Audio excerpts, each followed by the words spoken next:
SDG 2030ការអប់រំប្រកបដោយចីរភាពសកលឆ្នាំ2030គឺយើងរៀបចំឯកសារមួយអញ្ចឹងយើងមើលកម្រងសំណួររបស់យើងមានកម្មវិធីសាមូលហើយកម្មវិធីសាមូលយើងចែកចេញទៅទៀតកម្មវិធីសាមូលជុំហើយបំពេញវិជាបាទពេញវិជាគឺមានការកែប្រែតិចតួចទេពេញវិជាគាត់តែបន្ថែមការរៀនបង្រៀនដោយឡែកមជ្ឈមណ្ឌលសិក្សាសហគមន៍យើងឃើញហើយមជ្ឈមណ្ឌលសិក្សាសហគមន៍យើងសួរតាំងពីមានសភៅមានសម្ភារៈឧបទេសនេះអត់ឧទាហរណ៍ថាសម្ភារៈបច្ចេកទេសអត់ឧទាហរណ៍ថានៅកន្លែងគាត់នឹងមានម៉ាស៊ីនដេរប្រមាណឧទាហរណ៍ថាមាន5ប្រើបានប្រមាណមិនប្រើបានប្រមាណហើយមជ្ឈមណ្ឌលសិក្សាសហគមន៍របស់គាត់នោះមានសិស្សរៀនចប់ហើយអាចបង្កើតមុខរបរខ្លួនឯងមានបានប្រមាណនេះពាក់ព័ន្ធជាមួយនឹងមជ្ឈមណ្ឌលសិក្សាសហគមន៍អញ្ចឹងយើងសួរគាត់គឺពាក់ព័ន្ធជាមួយការគ្រប់គ្រងបាទអញ្ចឹងសួរគណៈគ្រប់គ្រងតែម្ដងកម្រងព្រមណាឡៃណាគឺអញ្ចឹងហើយយើងបានឯកភាពនៅកំពង់ចាមថាយើងមិនយកព័ត៌មានផ្នែកមណ្ឌលអានទៀតទេឆ្នាំ2017នេះបាទយើងអញ្ចឹងយើងសួរតាំងពីសភៅមានប្រមាណចំនួនប្រើប្រាស់បានប្រមាណដែរបាទហើយ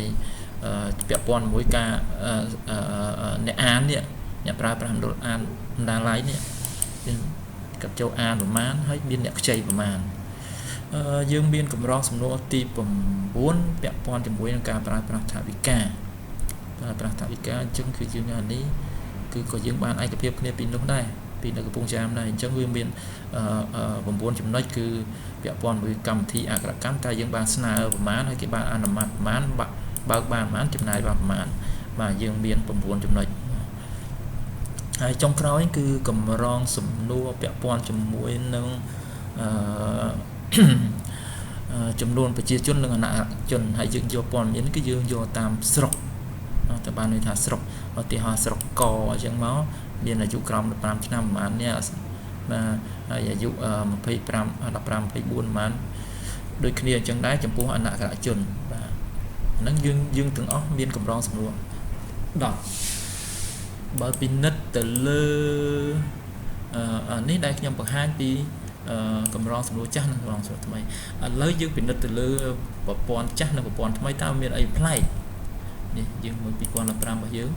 បាទគឺត្រូវឲ្យយើងវាយ password ដើម្បី log ចូលបាទអញ្ចឹងយើងមើលនេះផ្នែក file នេះឯកសារនេះគឺដូចគ្នាតែឡែកមើលកន្លែង input នេះគឺមានតែ5ទេគឺដូចនឹងកម្រងសំណួរយើងមានឧបករណ៍ហើយយើងមានកន្លែងបើកសូមបញ្ជាក់ថាកន្លែងឧបករណ៍នេះយើងមានបញ្ហាច្រើនត្រង់ថាយើងបើកឱកាសឲ្យអ្នកប្រើប្រាស់ចង់បន្ថែមជំនាញអីប្រមាណក៏បានដែរអញ្ចឹងពេលដែលថែមទៅជួនកាលអ្នកបាត់ដំបងថែមមកទីលេខរៀងទី51សំអាងការប៉ុន្តែអ្នកកំពុងស្ពើលេខរៀង51ស្រាប់តែគាត់ធ្វើកញ្ចក់អីចឹងទៅវាទៅជា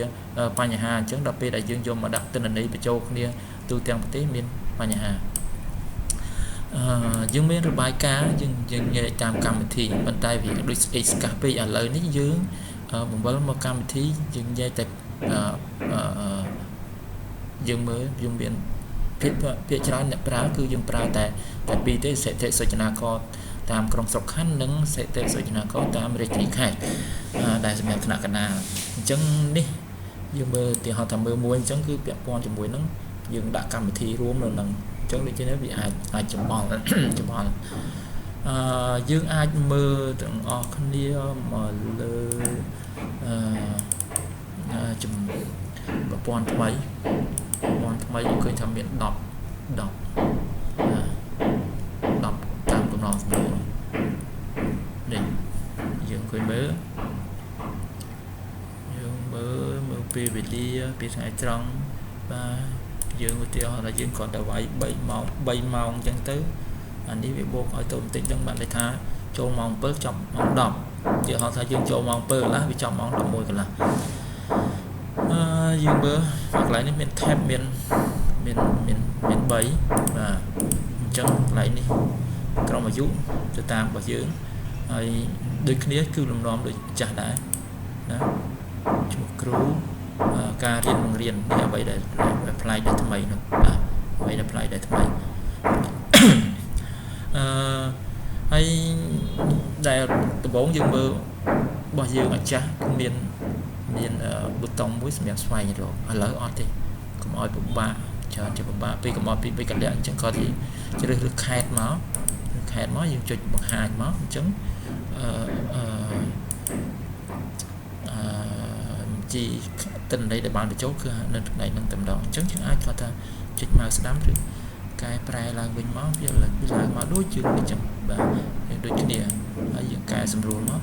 ធ្លាក់ទិន្នន័យមកវិញបាទខ្ញុំសូមបង្ហាញតែកម្មវិធីអក្សរកម្មមួយម្ដងអញ្ចឹងយើងអាចយូរមើលទីហើយណានឹងចូលព្រមមើលនេះប្រហែលទីនេះកន្លែងនេះអាចញ៉ាំឲ្យយើងលុបបានអញ្ចឹងយើងមើលគណៈសាមើលរបាយការណ៍អញ្ចឹងរបាយការណ៍យើងចែកតាមកម្មវិធីនេះបាទទីហាកម្មវិធីអក្សរកម្មណាយើងយកអាចមានព័ត៌មានសរុបបញ្ចប់ឬតេស្តណែអក្សរអីចឹងទីហៅថាយើងចង់មើលសរុបទាំងអស់គ្នាណៃនេះអញ្ចឹងយើងចុចមកនេះជាព័ត៌មានសរុបអញ្ចឹងវាអាចបង្ហាញមកទៅចូលយើងបញ្ចប់ទៅតេស្តចប់អីចឹងមកនេះគឺជាព័ត៌មានរួមដោយឡែកសម្រាប់ថ្នាក់រាជធានីខេត្តគឺគាត់ចេញមកតាមស្រុក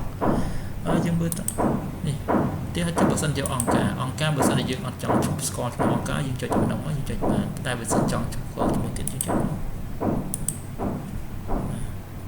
នេះហើយគឺបង្ហាញមកទីថានៅកំពង់ឆ្នាំងមានស៊ីប៉ាធ្វើមានសិស្សចូលរៀនប្រមាណអីប្រមាណចឹងបាទនេះដែរពាក់ព័ន្ធមួយរបាយការណ៍អញ្ចឹងគឺយើងឃើញថាការផ្ដល់ភាពងាយស្រួលច្រើនសម្រាប់យើងហើយយើងអាចប្រើប្រាស់ព័ត៌មានហ្នឹងសម្រាប់ផ្សេងក្នុងរបាយការណ៍ផ្ទាល់តែម្ដងហើយដូចវាផ្ដល់ភាពងាយស្រួលច្រើនបាទទីថាសម្ភារៈបច្ចេកទេសរបស់ផ្សេងមើលសិក្សាសហគមន៍អញ្ចឹងជួយមកនៃបាទណាទីហៅថាមន្ទីរមានជ័យតែគាត់មាន11សម្ភារៈហើយខេត្តក្មុំមានតែ2សម្ភារៈទេនេះតែហាញភាពងាយស្រួលសម្រាប់យើងអ្នកប្រើប្រាស់បាទសូមអរគុណការពិនិត្យមើលនៅការប្រើប្រាស់ប្រព័ន្ធព័ត៌មានអប់រំក្រៅ